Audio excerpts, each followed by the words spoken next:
बृहस्पतिवार व्रत महात्म्य एवं विधि। इस व्रत को करने से समस्त इच्छाएं पूर्ण होती है और बृहस्पति महाराज प्रसन्न होते हैं।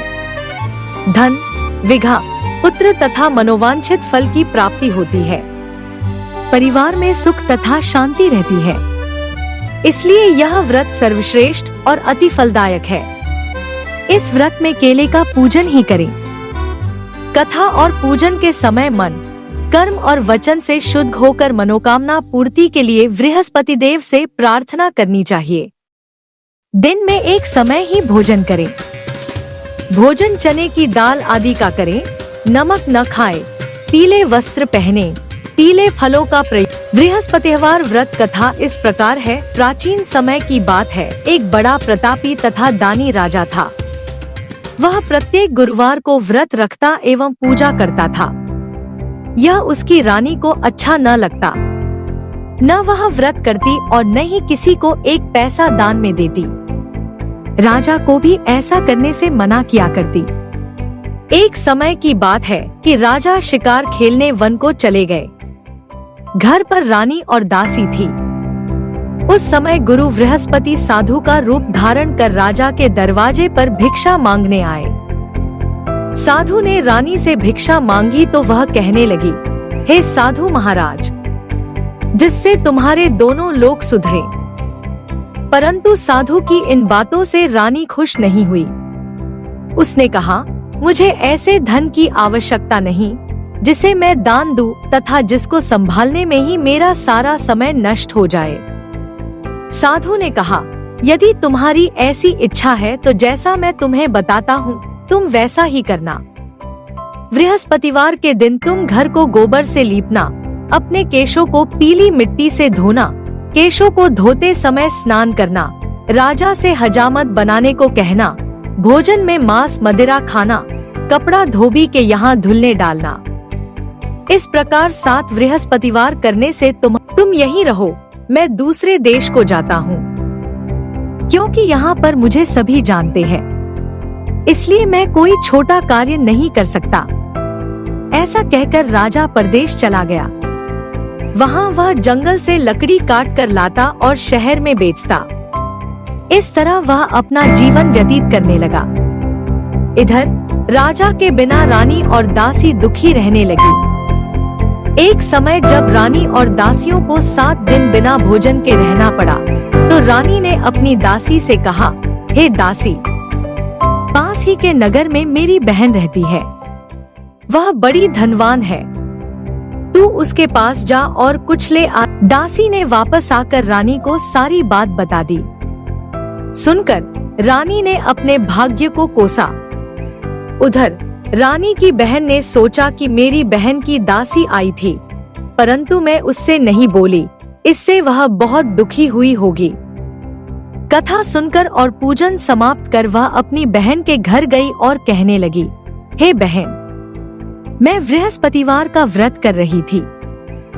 तुम्हारी दासी गई, परंतु जब तक कथा होती है तब तक न उठते हैं और न बोलते हैं, इसीलिए मैं नहीं बोली। कहो, दासी क्यों गई थी? रानी बोली, बहन, हमारे घर अनाज नहीं था। उसे बड़ी हैरानी हुई क्योंकि उसे एक एक बर्तन देख लिया था। उसने बाहर आकर रानी को बताया। दासी रानी से कहने लगी, हे रानी, जब हमको भोजन नहीं मिलता तो हम व्रत ही तो करते हैं, इसलिए क्यों न इनसे व्रत और कथा की विधि पूछ ली जाए, हम भी व्रत किया करेंगे। दासी के कहने पर रानी ने अपनी बहन से बृहस्पतिवार व्रत के बारे में पूछा।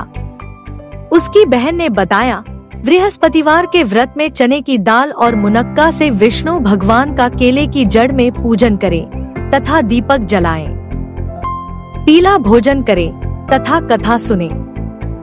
इससे गुरु भगवान प्रसन्न होते। घुड़साल में जाकर चना और गुड़ बीन लाई तथा उसकी दाल से केले की जड़ तथा विष्णु भगवान का पूजन किया। अब पीला भोजन कहाँ से आए? दोनों बड़ी दुखी हुई, परंतु उन्होंने व्रत किया था, इसलिए बृहस्पति देव भगवान प्रसन्न थे। एक साधारण व्यक्ति के रूप में वे 2 थालों में सुंदर पीला भोजन लेकर आए और दासी को देकर बोले, हे दासी, यह भोजन तुम्हारे लिए और तुम्हारी रानी के लिए है, इसे तुम दोनों ग्रहण करना। दासी भोजन पाकर बहुत प्रसन्न हुई। उसने रानी को सारी बात बताई। उसके बाद से वे प्रत्येक बृहस्पतिवार को गुरु भगवान, इस कारण सभी धन नष्ट हो गए। अब गुरु भगवान की कृपा से धन मिला है तो फिर तुम्हें आलस्य होता है। बड़ी मुसीबतों के बाद हमने यह धन पाया है, इसलिए हमें दान पुण्य करना चाहिए।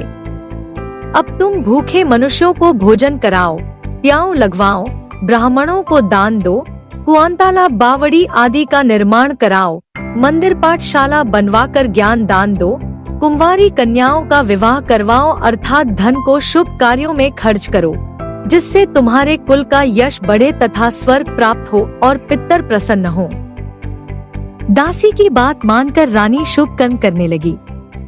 उसका यश फैलने लगा। उधर राजा परदेश में बहुत दुखी रहने लगा। वह प्रतिदिन जंगल से लकड़ी बीन कर लाता और उसे शहर में बेचकर अपने दुखी जीवन को बड़ी कठिनता से व्यतीत करता। एक दिन दुखी हो अपनी पुरानी बातों को याद करके वह रोने लगा और उदास हो गया। उसी समय राजा के पास बृहस्पति देव साधु के वेश में आकर बोले, हे लकड़हारे, तुम इस सुनसान जंगल में किस चिंता में बैठे हो, मुझे बतलाओ। यह सुन राजा के नेत्रों में जल भर आया। साधु की वंदना कर राजा ने अपनी संपूर्ण कहानी सुना दी। महात्मा दयालु होते हैं। वे राजा से बोले, अब तुम भी बृहस्पतिवार का व्रत करके चने की दाल व गुड़ जल के लोटे में डालकर केले का पूजन करो। फिर कथा कहो या सुनो। भगवान तुम्हारी सब कामनाओं को पूर्ण करेंगे। साधु की बात सुनकर राजा बोला, हे प्रभु, लकड़ी बेचकर तो इतना पैसा भई नहीं बचता जिससे भोजन के उपरांत कुछ बचा सकूं। मैंने रात्रि में अपनी रानी को व्याकुल देखा है। मेरे पास कोई साधन नहीं जिससे उसका समाचार जान सकूं। फिर मैं कौन सी कहानी कहूं, यह भी मुझको मालूम नहीं है। साधु ने कहा, हे राजा, मन में बृहस्पति